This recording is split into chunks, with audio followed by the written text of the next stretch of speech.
வெங்காயம் தக்காளி செலவில்லாமல் ஆயிலும் கம்மியாக சூப்பரான டேஸ்ட்டில் ஒரு சிக்கன் ரெசிபி செஞ்சு அசத்தணும்னு நினச்சிங்கன்னா இந்த ரெசிபியை ட்ரை பண்ணுங்கள்.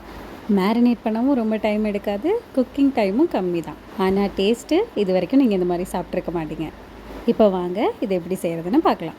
இதுக்கு ஒரு 400 கிராம்ஸ் அளவு சிக்கன் எடுத்திருக்கேன். இதை நல்லா மஞ்சத்தூள் உப்பு போட்டு வாஷ் பண்ணி எடுத்து வச்சுருக்கேன். இது கூட chicken masala 1.5 spoon, garam masala 1 spoon, காரத்துக்கு ஏற்ற மாதிரி ரெட் சில்லி பவுடர் சேர்த்துக்கோங்க. 1/4 ஸ்பூன் மஞ்சள் தூள், 3/4 ஸ்பூன் அளவு இஞ்சி பூண்டு விழுது, 1 ஸ்பூன் லெமன் ஜூஸ், அரை கப் அளவு தயிர்.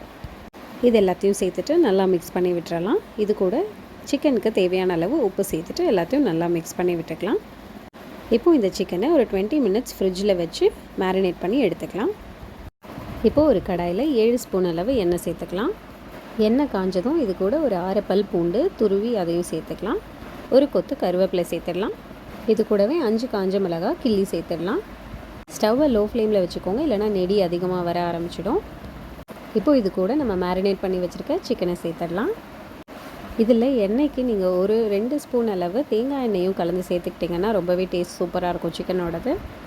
இப்போது ஒரு 2 நிமிஷம் இதை அப்படியே எண்ணெயிலேயே லைட்டாக ஃப்ரை ஆகிற மாதிரி பண்ணி விட்டுக்கலாம். இப்போது எண்ணெய் கொஞ்சமாக பிரிஞ்சு வருது பாருங்கள். இந்த ஸ்டேஜில் ஒரு அரை கிளாஸ் அளவு தண்ணி சேர்த்துக்கலாம். இந்த ஸ்டேஜில் உப்பு காரம் எல்லாமே செக் பண்ணி பார்த்துக்கோங்க. இப்போது இந்த தண்ணியிலேயே சிக்கன் நல்லா வெந்துடும். இப்போ பாருங்கள், தண்ணி நல்லா சுண்டி வந்துடுச்சு. இந்த ஸ்டேஜில் அரை ஸ்பூன் அளவு கொஞ்சம் பெப்பர் சேர்த்துட்டு இது எல்லாத்தையும் நல்லா மிக்ஸ் பண்ணி விட்டுறலாம். ஒரு கிரேவி மாதிரி பதத்துக்கு வந்திருக்கு பாருங்கள். நம்ம இதில் வெங்காயம் தக்காளி எதுவுமே சேர்க்கலை, ஆனால் நமக்கு ஒரு கிரேவி பதத்துக்கு இந்த சிக்கன் வந்திருக்கு.